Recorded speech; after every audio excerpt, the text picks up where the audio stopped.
Hello, this is the 142nd Test from the Future, an experimental podcast from the year 2223, which we are sending from our present to yours. My name is Dirk. And my name is Simon. And we're putting the past in podcast. This week, we have some good news and some bad news. But before we get to this, we have to mention what happened last week. Would make sense, yeah. For folk who didn't, for whatever reason, didn't listen to episode 141. Or forgot it completely already. A lot has happened for us in the last week, so maybe a lot has gone on in their life too. Oh, exactly. So, quick recap. Last week, we went to see the double eclipse on a hill near Prague. Double eclipse is when Mercury and the moon were going to block the sun at the same time for 3 minutes. That was the idea. Yep. Which brings us to the bad news. It was longer than 3 minutes. Considerably longer. It's still going on. Because it's still going on. A week later. Exactly. A week later. And it's still dark. So that's the bad news. And this is, let's say, the overarching bad news, which comes with a lot of smaller bad news. Yeah, like lots of consequences of that is what we'll be talking about today. Exactly. Because there's also good news. We're still there. We're still here in Prague. We're there and recording. Although I think by now... we're not on the exact same hill. We've been gradually making our way back to Frankfurt. Yeah. So exactly. We're still in a Prague district, or maybe we've moved out of the Prague district. Well, here's the thing. We can't know for sure because we haven't got maps. Exactly. We haven't got lenses. We haven't got network access. I mean, we know the direction to go. So that's why we're heading in that direction. But actually, we don't actually know exactly precisely where we are. Yeah. So this is kind of the point. We will be referring to this a few times this episode because you're used to us in the 23rd century having all the technology to be able to do absolutely everything. Yeah. And we are used to it too, of course. Exactly. And this is not the case. So maybe this is a little bit how it felt like in the 21st century. In the dark, not being able to do anything. Maybe. Yeah. But we're not sitting still. We're moving. We're sitting still right now while we record. Yes, good. But exactly, in general, we're not sitting still. In general, we're walking back to Frankfurt a little bit each day. Exactly. And why are we walking? Because we had a hoverbike. Right. So, we did ride them for a little bit until they ran out of energy. Yeah. And, of course, we didn't really plan for this. A lot of people were teleporting to the place. We hadn't teleported there because we didn't find any available teleporter slots. So we teleported nearby, got on hoverbikes that were standing around, rode there with the intention we'll teleport back or we'll hover them back to some sort of teleporter. At some point. Teleporter network first being overloaded, then being down. We took our hoverbikes, but there wasn't much battery power left in them to begin with. Right. So we cut it a little bit close there. Yeah, except, well, of course, like it was plenty for what we intended them for, but we didn't over provision. Yeah, and so we've been walking ever since. It's been very peaceful. A little bit too peaceful, but hey, at least we've had ourselves to talk to. Yeah, I imagine making this trip all by myself, I would be maybe going a bit bored. Yeah, that's for sure. And interestingly enough, like Prague is a really big city, but we needed to head in the opposite direction. Right, away. So we've been seeing a whole lot of forest. Or not, as the case may be. Yes, because you can hear us. You can't see us, but we barely see ourselves. Right, we've got a bit of the glow from the recorder here. Yeah. But obviously we've not been using that as a light source this last week because we need to save the battery for recording our show. We have our priorities straight. Although we said we are on foot right now, we didn't just use the hoverbike and or feet. For a brief time, we used my chat pens. Yeah. And that was pretty fun. Yeah, exactly. I could lift you on my back. Yeah, exactly. Piggyback style. And but until that ran out of battery, we basically used every. We've used all our technological means, and now we're relying on our feet. I was hoping if this would be a proper story, we would have then at the last minute found some new technology. Use that, maybe a hoverboard or maybe like jury rigged something ourselves, like worked out, if we put this thing with this thing and then we can travel. Yeah, but plant juices or water or some, but none of that. We did not. And what we realized today was that the straight line through the forest was the shortest. But it means we don't really cross civilization, which is where we may have found overboards. Or Right. If someone else had thought to have enough batteries charged up. Yeah. So it's a last week we ended with it's a bit of an adventure, and it has been. And it has been. Growing out my beard too, you know. Yes. I mean, obviously, I haven't been shaving the last week. Yeah, and also we've been reducing power to everything for things that are not absolutely essential. My nails have been grown. That too. I've really barely used my lens in the beginning, but it ran out of battery anyway. That's the thing, you know. It keeps on downloading system updates, or you know, like right in the middle of a solar power crisis, and then let's reboot, because then you get this new feature, and then during the reboot it crashed, and then that's it. Yeah. So because it was in the middle of an update, you can't even just switch it back on to the old version. It's like kind of bricked right now. It'll be fine to sort out when we get back to Frankfurt. When power comes back. There is no power, so okay. Yeah, exactly. And it means we don't get any news. But let's say if the sun comes back, we will notice. We'll notice that, I think. We won't be needing the news for that. No, exactly. Worst case scenario, you know, it'll be when the sun's on the other side of the planet. Okay, then we won't see it directly, but we'll see it soon enough. We'll see the moon. Indeed. Because that's the thing. Yeah, like at least as far as we can tell, like with our eyes, we're not using telescopes or the like, but it looks like they're all just exactly where they were. Yeah, exactly where they were before. Like we can still see the slight aura around the moon, but that's basically it. And just, you know what daylight looks like, and at night it's the moon, depending on if there are clouds or whatever that is still illuminating things. It's a non-cloudy night, or it has been a non-cloudy night since the beginning, pretty much. But the moon is not illuminated either. Correct. And even we were passing through an area of snow, and snow at night still gives some light. Yeah, right. But not.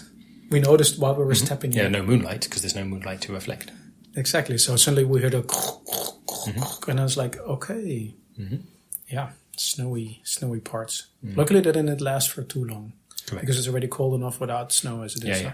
Right, and it's been we're in December, so it's already cold enough anyway, and it's getting increasingly colder because there's no daylight to warm us up during the day. Okay, then it cools down, but then it warms up again. Nope, it's just been cold the whole time. Straight up cold, yeah.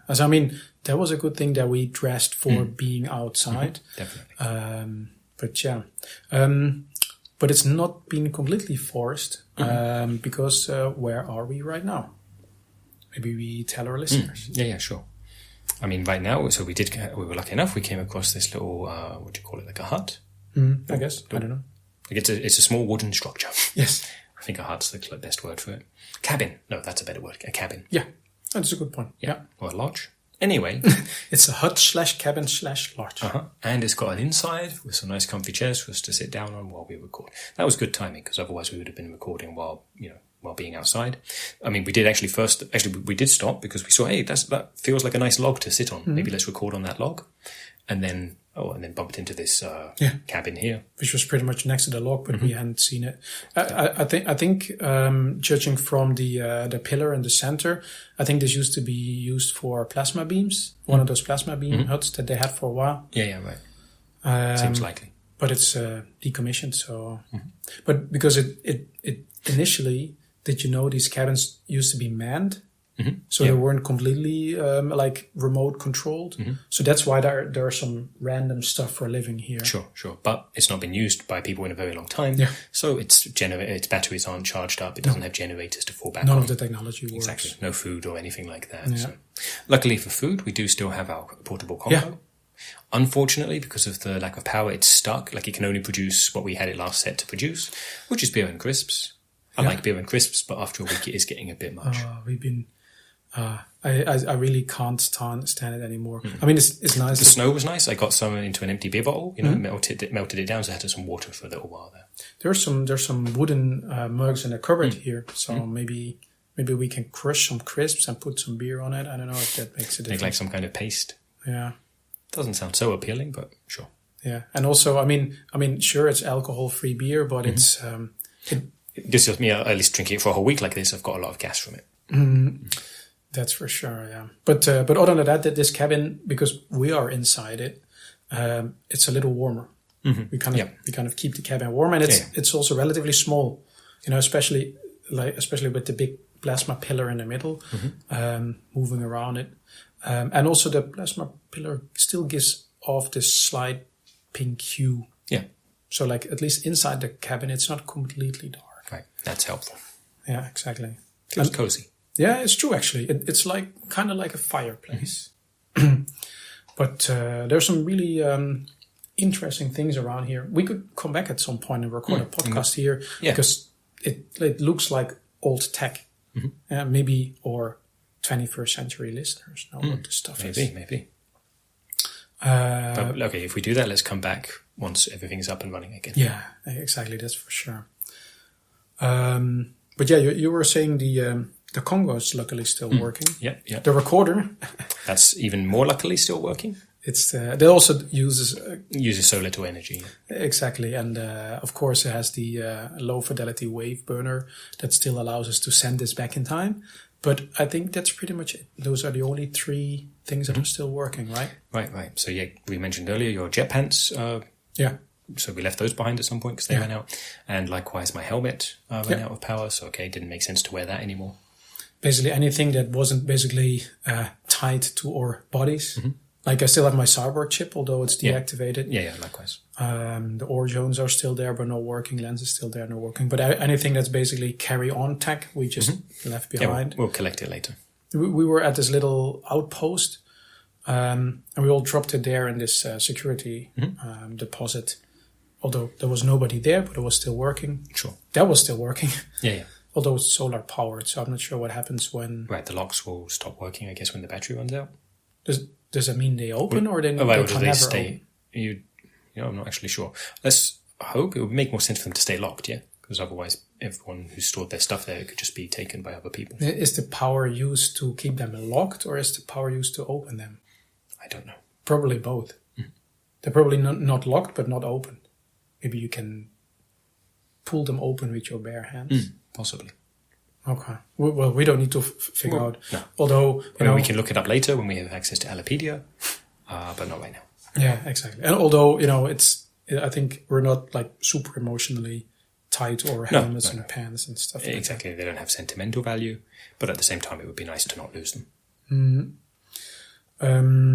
I think we may want to mention some of the encounters we had along the way because we are by ourselves most of the time. We are by ourselves right now. Yeah, and especially like you said, walking through the forest, we're not coming across like any towns or cities. And but there's been groups and individual people, interestingly enough, walking in all directions. It's what I immediately remember is the big robot. It was like 3 times the size, really like traditionally looking robot. Yeah. That was 3 times as tall as us, you mean? Yeah, exactly. And it was basically stomping through the forest, seemingly in a pretty bad mood, which I can imagine, because itself, it's solar powered. Yep. And it's okay when we met it. It still had power. Yeah. But understandably grumpy because soon that power was going to run out. And also not wasting energy on us. No. Like it was just passing along. And then you could hear it coming because, of course, it being dark, you only see others along the way. Although the robot still had one LED working, so I guess that makes sense. At least at the speed it was moving, it made sense to still being able to see where it went. Any of the other passengers or fellow travelers, I guess, because there were other people like us, not necessarily going to Frankfurt, but basically trying to make their way back home. I remember the 2 women on the hoverboard, and it was like days after all of our stuff stopped working. I think it was yesterday or the day before. Right, but theirs was still working. Yeah, exactly. It seemed pretty smooth. I don't know if they had another energy source or anything, but they were staying, at the moment they noticed us, they were staying clear I guess they've encountered more people that would be very interesting in a mode of transport at this point. Sure, maybe. Yeah, maybe they're...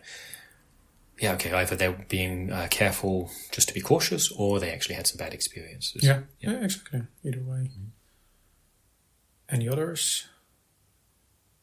There was that chimpanzee on a scooter.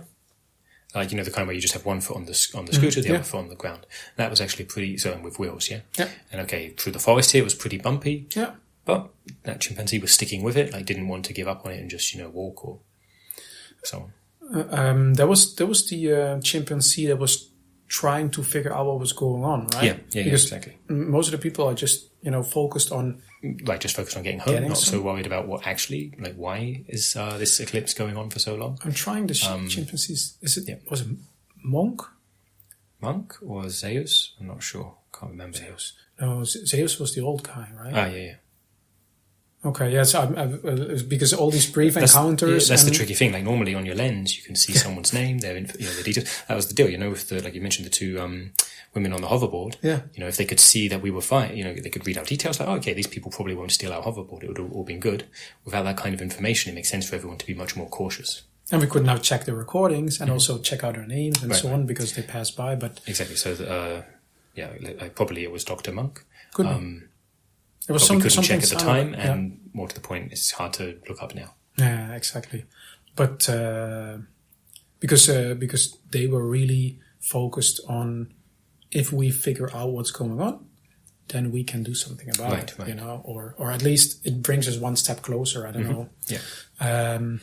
Right. They also mentioned, like, how about hoping to get in touch with the Martians. Yeah. Good point, actually. Or anyone in orbit, but like the Martians probably get there a bit faster. See if they can work out what's going on. Yeah, it's they were telling me, or trying to tell me, what could be a scientific explanation, and it was an interesting combination about power sources, star constellations. He even had a hypothesis that, remember when the Earth stopped rotating a few years back, that it might be related. Yeah, exactly. That it was related, and something to do with wormholes and parallel dimensions. And then he had all kinds of formula worked out. And I'm not sure if he was just super smart or a little weird. Could have been both, yeah. But exactly, the things he was talking about was beyond anything I understand myself. Exactly. And then I think with super smart persons, it's not always easy. And it being on a scooter in the forest, I don't know. But it was a very noteworthy encounter. I wonder if once the power is back, can we then see anything that happened? Right. Or are the cams also down? I mean, that will be... Because they use very little energy, of course. So you would hope at least some of them are still able to record. And there's not enough light, maybe, for them to pick up what's going on. True There's no moonlight, because they don't have their own light sources. They rely on ambient light. Just imagine all the cams are working and all the cams across the world are recording everything, and everything is black. Yeah. Just occasionally... there'll be audio. Yes, true, actually. It'll be like a podcast. Wow. We will... The whole 23rd century turned into a massive online podcast. Indeed. Multi-massive something. Okay, yeah, that was pretty interesting. I mean... Maybe it doesn't sound like we're concerned. I'm a little concerned, at least, what's going on. Yeah. We're a little concerned, but at the same time, okay, what are we going to do about it? Yeah. Let's get focused on getting home. Yeah, exactly. And then, of course, some of our stuff is still working. Yeah. We occasionally encounter things like this cabin is pretty cool. I think we'll stay the night here. Get it? We'll stay the night here. Okay. We'll stay here for some number of hours that feels like a night. But it's night outside. Exactly. It doesn't really matter. We sleep when we're tired, and we continue when we're slightly refreshed and we've drank our morning beer and then we'll get on our way. I can imagine the log outside that we stumbled upon initially. I think the tree trunk, yeah. Oh, sorry, the tree trunk. I guess the log is a tree trunk. Either way, the big tree trunk that's laying down outside. I think it's positioned in a way next to the cabin that it's supposed to look at a view. Yeah. So I can imagine sitting on there, looking out over some beautiful scenery. Especially with the wind being a little bit harder once we got here. I think we might just be on some elevation. Right. But we don't really We'll find out when we come back, once everything, once the sun is up in the sky again. It would be great if we can find this location again. Okay. Did we get any listener questions? I'm sure we did, but we cannot access them. No, out of battery. Exactly. So we can't look at them this week. Hopefully we'll be able to in a coming episode. I'll still tell people how to contact us. Yeah. Please send an email to michaellasagna5@gmail.com.